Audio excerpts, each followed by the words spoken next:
श्री गणेशाय नमः। श्री जानकी वल्लभो विजयते। श्रीमद् वाल्मीकि रामायण 38वां सर्ग। राजा सगर के पुत्रों की उत्पत्ति और यज्ञ की तैयारी। विश्वामित्र जी ने मधुर अक्षरों से युक्त वह कथा श्री राम जी को सुनाकर फिर उनसे दूसरा प्रसंग इस प्रकार कहा। वीर, पहले की बात है, अयोध्या में सगर नाम से प्रसिद्ध एक धर्मात्मा राजा राज्य करते थे। उनके कोई पुत्र नहीं थे, अतः वे पुत्र प्राप्ति के लिए सदा उत्सुक रहा करते थे। श्री राम विदर्भ राजकुमारी केशिनी राजा सगर की ज्येष्ठ पत्नी थी। वह बड़ी धर्मात्मा और सत्यवादिनी थी।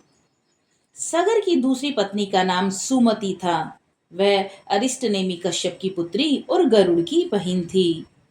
महाराजा सगर अपनी उन दोनों पत्नियों के साथ हिमालय पर्वत पर जाकर भृगुपस्त्रवण नामक शिखर पर तपस्या करने लगे। 100 वर्ष पूर्ण होने पर उनकी तपस्या द्वारा प्रसन्न हुए सत्यवादियों में श्रेष्ठ महर्षि भृगु ने राजा सगर को वर दिया। निष्पाप नरेश, तुम्हें बहुत से पुत्रों की प्राप्ति होगी। पुरुष प्रवर, तुम इस संसार में अनुपम कीर्ति को प्राप्त करोगे। तात, तुम्हारी एक स्त्री तो एक ही पुत्र को जन्म देगी जो अपनी वंश परंपरा का विस्तार करने वाला होगा, तथा दूसरी पत्नी 60,000 पुत्रों की जननी होगी। महात्मा भृगु जब इस प्रकार कह रहे थे, उस समय उन दोनों राजकुमारियों रानियों ने उन्हें प्रसन्न करके स्वयं भी अत्यंत आनंदित हो दोनों हाथ जोड़कर पूछा, ब्राह्मण, किस रानी के एक पुत्र होगा और कौन बहुत से पुत्रों की जननी होगी? हम दोनों यह सुनना चाहती हैं, आपकी वाणी सत्य हो। उन दोनों की यह बात सुनकर परम धर्मात्मा भृगु ने उत्तम वाणी में कहा, देवियों, तुम लोग यहाँ अपनी इच्छा प्रकट करो। तुम्हें वंश चलाने वाला एक ही पुत्र प्राप्त हो अथवा महान बलवान यशस्वी एवं अत्यंत उत्साही बहुत से पुत्र।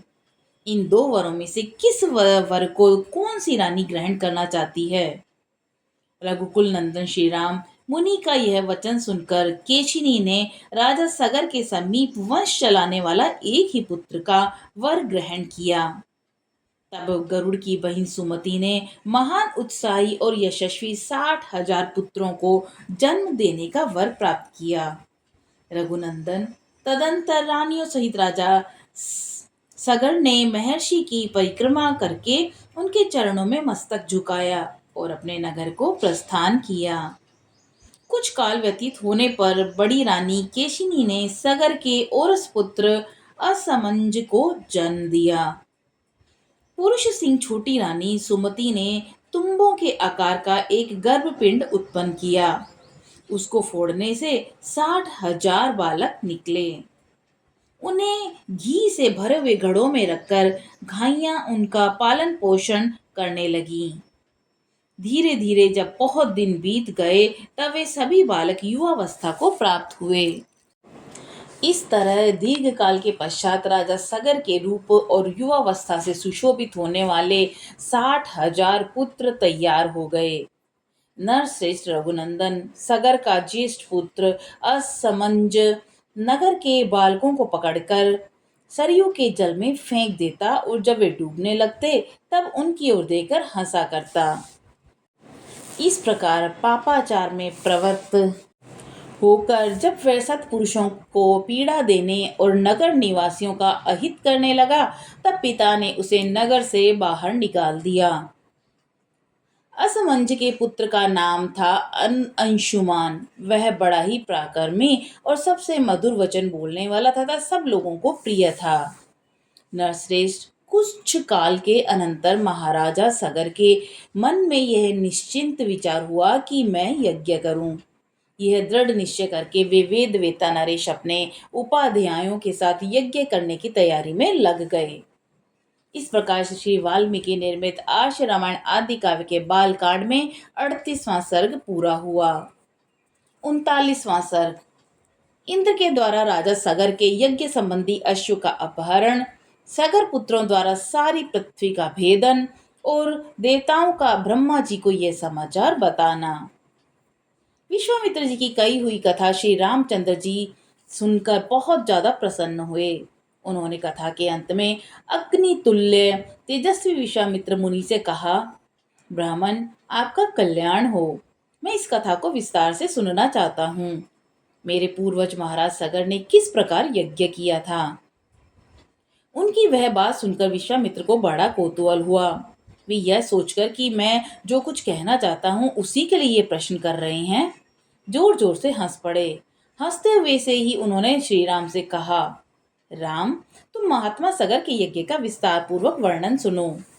पुरुषोत्तम, शंकर जी के श्वशुर हिमवान नाम से विख्यात पर्वत विंध्याचल तक पहुंचकर तथा विंध्य पर्वत हिमवान तक पहुंचकर दोनों एक दूसरे को देखते हैं।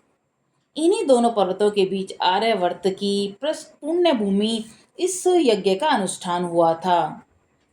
पुरुष सिंह वही देश यज्ञ के लिए उत्तम माना गया है।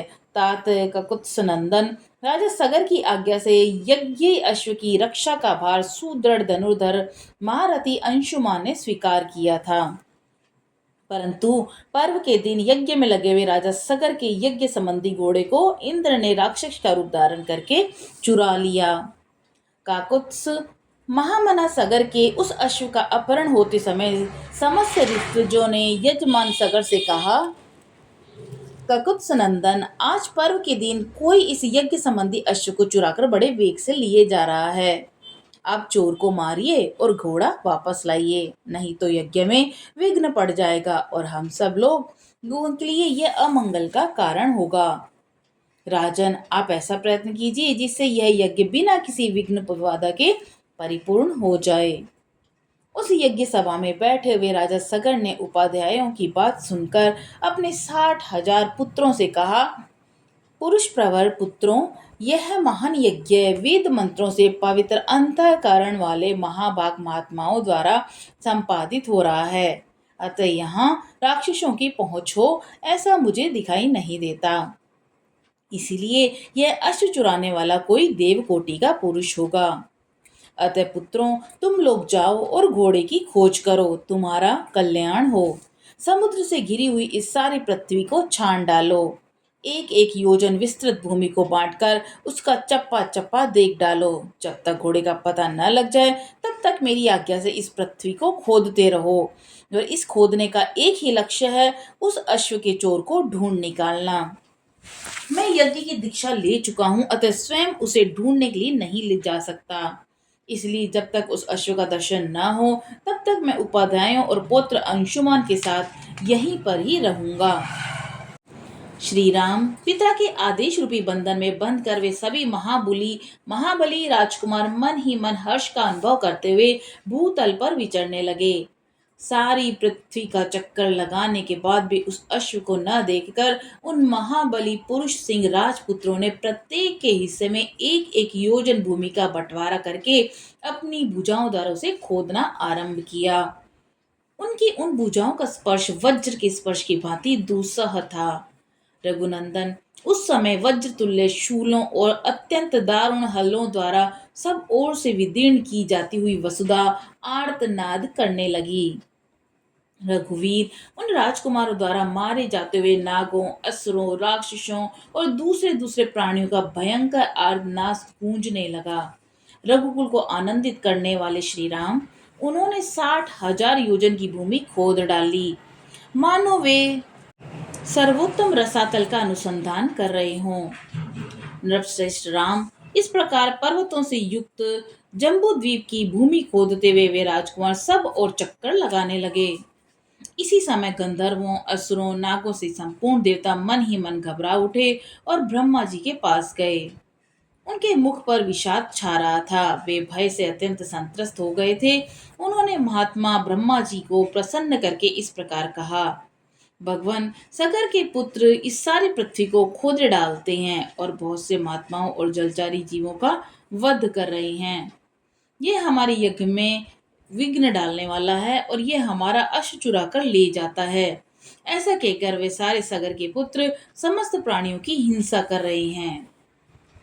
इस प्रकार श्री वाल्मीकि निर्मित आर्ष रामायण आदि काव्य के बाल कांड में 39वां सर्ग पूरा हुआ। जय श्री राम।